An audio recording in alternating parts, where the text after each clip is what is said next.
Bismillahirrahmanirrahim. Assalamualaikum warahmatullahi wabarakatuh. Teman-teman, berjumpa lagi di video saya. Pada video kali ini kita akan membahas tentang analisis respon transien. Nah, video kali ini akan sedikit berbeda dari video-video saya sebelumnya, yang mana pada video kali ini saya akan mencoba menggambar langsung atau menulis langsung dengan coretan tangan begitu, tanpa menggunakan PowerPoint atau slide PowerPoint ya. Nah, semoga video ini juga tetap akan mudah dicerna, tetap akan memberikan tambahan ilmu kepada teman-teman tanpa ada ketidaknyamanan yang berlebih. Oke, teman-teman, video ini merupakan salah satu video dari serangkaian video di video pembelajaran kelas sistem kendali. Nah, sistem kendali sendiri merupakan mata kuliah yang diambil setelah teman-teman selesai atau setelah teman-teman berhasil lulus dari kelas pengantar sistem kendali. Oleh karena itu, materi yang akan kita sampaikan pada video pembelajaran kelas sistem kendali akan sangat berkaitan dengan video pembelajaran di kelas pengantar sistem kendali, termasuk juga di video kali ini. Akan ada banyak hal yang masih sangat berkaitan dengan materi-materi yang disampaikan pada video pengantar sistem kendali. Karena pada intinya ini merupakan lanjutan atau materi lanjutan dari materi yang pernah disampaikan di kelas pengantar sistem kendali. Nah, oke teman-teman, kita masuk ke materinya. Kita akan membahas pada video kali ini, kita akan bahas tentang analisis respon transien. Oke, teman-teman pasti sudah tahu bahwa saat kita ingin melakukan analisa terhadap performa dari suatu sistem, maka salah satu hal yang perlu kita lakukan di awal adalah kita butuh model matematis dari sistem tersebut. Nah, kita butuh model matematisnya. Kenapa? Karena kalau kita sudah punya model matematis, kemudian dengan model tersebut kita akan lebih mudah untuk menggunakan berbagai metode yang tersedia agar kita bisa tahu dari performa sistem tersebut. Ya, model matematis digunakan untuk cek performanya begitu ya. Nah, dalam sistem kendali, model matematis ini bisa berbentuk transfer function maupun state space. Ya, saya tidak akan banyak membahas tentang transfer function ataupun state space karena kita sudah membahasnya di kuliah pengantar sistem kendali yang seharusnya teman-teman juga sudah paham tentang dua hal tersebut. Oke, teman-teman, pada prakteknya sebuah sistem akan mendapatkan input yang tentu saja susah ditebak begitu ya, yang akan berubah secara periodik atau non periodik. Intinya dia berubah bahkan secara acak begitu ya, dan susah untuk dimengerti, susah untuk dianalisis. Hanya memang di beberapa kasus, di kasus yang spesial gitu ya, kita bisa tahu seperti apa inputnya, dan tentu saja dengan demikian kita akan lebih mudah untuk melihat performa dari sistem tersebut. Begitu juga untuk sistem kendali, teman-teman. Apa yang menjadi input dari sistem kita itu akan susah kita tentukan karena pada dasarnya di alam inputnya akan sangat-sangat random, akan sangat-sangat acak. Ya, hanya memang kasus-kasus tertentu kita bisa memprediksi input dari sistem tersebut. Nah, di sisi lain, sebenarnya kita butuh tahu seperti apa input dari sistem, begitu ya. Seperti apa input dari sistem agar kita tahu performanya.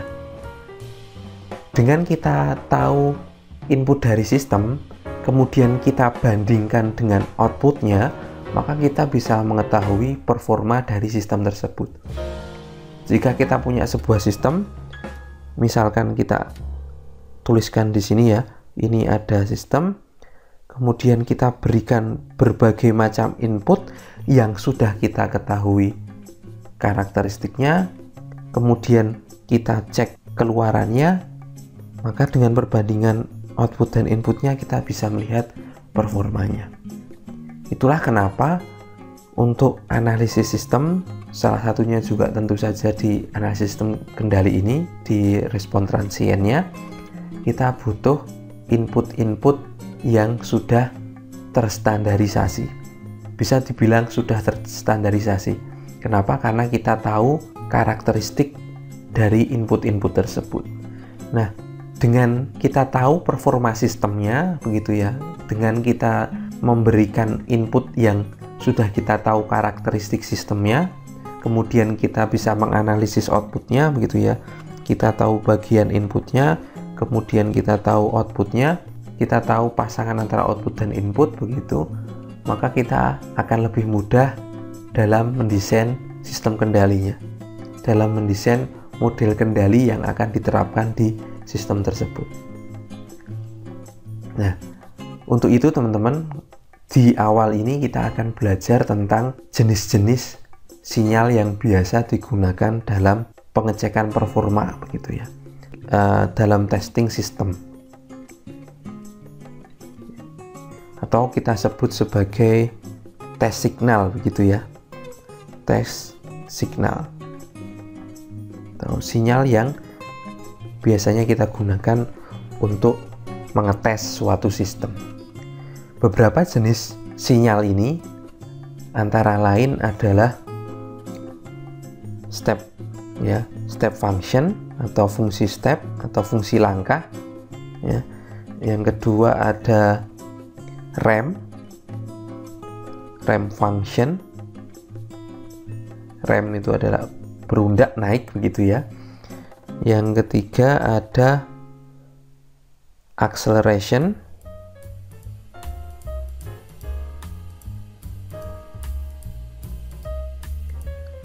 Yang keempat ada impulse.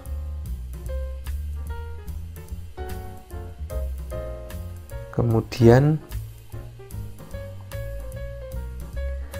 ada juga sinusoidal.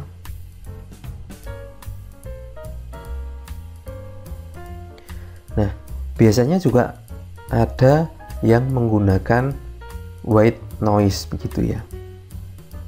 Nah, ada 1, 2, 3, 4, 5, 6. Ada 6 test signal atau sinyal uji yang biasanya digunakan dalam sistem kendali. Nah, sinyal-sinyal ini sudah kita ketahui karakteristiknya, begitu ya.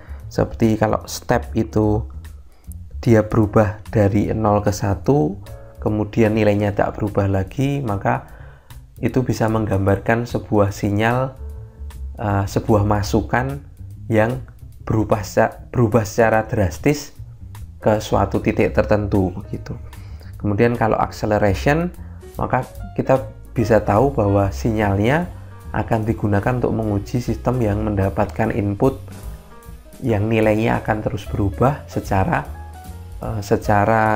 akselerasi, begitu ya. Nah, semakin lama akan semakin berubah dengan cepat. Nah, contoh-contohnya seperti itu, teman-teman. Nah, dari 6 sinyal ini kemudian kita bisa melihat lebih mudah tentang karakteristik sistem yang akan kita lihat. Nah, pada kesempatan video kali ini mungkin tidak bisa kita gunakan semuanya sebagai pembahasan, begitu ya. Mungkin tidak akan kita gunakan semuanya, hanya beberapa saja. Mungkin kita gunakan step, ramp, dan impulse atau akselerasi juga bisa kita gunakan. Mungkin 4 saja itu yang akan kita gunakan atau yang akan kita bahas di video kali ini. Oke. Nah, dari beberapa jenis ini tentu saja tidak digunakan semua begitu ya. Dalam prakteknya juga mungkin tidak akan digunakan semua, tetapi akan dipilih sesuai dengan kebutuhan. Kebutuhannya seperti apa? Kebutuhannya biasanya adalah kita lihat dari sistem itu sendiri. Ketika dioperasikan, ketika dijalankan, sistem itu biasanya akan mendapatkan input seperti apa? Apakah inputnya itu mendekati fungsi step, atau mendekati fungsi impuls, atau mendekati fungsi sinusoidal begitu? Nah, kita bisa memilih dengan mencari tahu sistem itu sendiri bekerja biasanya mendapatkan input seperti apa. Nah, dengan demikian kita bisa lebih dekat, lebih mudah menganalisis sistemnya, sehingga hasilnya pun akan lebih sesuai dengan yang kita harapkan. Oke, kalau misalkan input dari sistemnya itu biasanya berubah terhadap waktu begitu ya, ada perubahan inputnya itu akan ada perubahan terhadap waktu, maka bisa kita gunakan fungsi rem gitu. Kalau inputnya atau sistemnya itu mendapatkan masukan yang berubah secara tiba-tiba, maka kita bisa gunakan fungsi step kayak yang sudah tadi saya sampaikan di awal. Atau kalau sistemnya itu mendapatkan input yang berubah tapi kemudian berubah secara cepat tetapi kemudian kembali ke awal begitu ya, seperti shock begitu. Nah, itu maka kita bisa gunakan fungsi impuls. Nah, contoh-contohnya seperti itu teman-teman. Kita bisa memilih input mana yang akan kita gunakan saat menguji sistem dengan cara melihat sistem itu bekerja lebih sering bertemu dengan masukan seperti apa. Oke, itu ya teman-teman. Itu adalah pengantar dari testing, atau kalau kita ingin melihat respon dari sebuah sistem, kita ingin melihat performa dari sebuah sistem. Oke, kita lanjut teman-teman.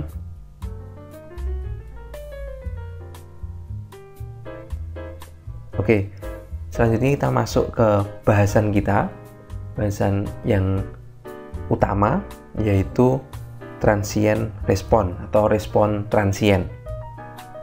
Nah, sebenarnya teman-teman, kalau kita membahas tentang transient respon, maka secara tidak langsung atau sebaiknya kita juga membahas tentang steady state error, karena dua hal ini akan sering disebut bersamaan saat kita menunjukkan performa dari suatu sistem. Jadi tidak hanya transient responnya saja, tetapi biasanya kita juga akan diminta untuk mendefinisikan atau melihat performa dari sistem dengan melihat steady state errornya. Begitu ya teman-teman, tidak hanya transient respon tetapi juga steady state errornya perlu dilihat. Oke. Dua hal ini akan mempengaruhi performa sistem atau akan digunakan untuk melihat performa sistem. Nah, teman-teman, kedua hal ini yang biasa kita gunakan untuk melihat performa sistem ini, yaitu transient respon dan steady state error ini, kemudian sering disebut sebagai time response gitu ya. Kenapa? Karena dia dilihat dari domain waktu. Jadi kalau teman-teman mendapati sebuah percobaan tentang time response, maka dua hal ini akan banyak diperbincangkan, yaitu transient response dan yang kedua adalah steady state errornya. Karena dua hal itu menjadi dua tolak ukur dari respon waktu suatu sistem atau time response dari suatu sistem. Oke, selanjutnya kita tengok apa itu transient response. Nah, transient response sendiri itu berhubungan dengan respon sistem, ya, berhubungan dengan respon dari sistem tersebut ketika mulai atau dari sistem mulai gitu ya, dari mulainya sistem sampai dengan sistem tersebut berhenti. Nah, kalau steady state respon sendiri, ya, steady state itu menggambarkan performa sistem ketika sistem mencapai keadaan akhirnya. Ini adalah respon sistem ketika sistem mencapai keadaan akhirnya. Nah, ini adalah steady state response, ya. Nah, hubungannya apa dengan steady state error tadi? Respon steady state itu biasanya berupa error atau kesalahan dari sistem, maka disebut sebagai steady state error gitu. Nah, pada intinya perbedaan daripada transient response dan steady state response adalah waktu respon itu dilihat. Kalau transient response adalah kita melihat respon sistem dari ketika sistem itu mulai bergerak begitu ya, ketika sistem itu mulai berjalan sampai dengan sistem itu berhenti atau selesai sesuai dengan tujuannya. Sementara steady state response itu adalah respon sistem ketika sistem sudah mencapai titik akhirnya tadi. Oke, begitu ya teman-teman. Itu adalah transient response dan steady state response. Oke, kita lanjut teman-teman.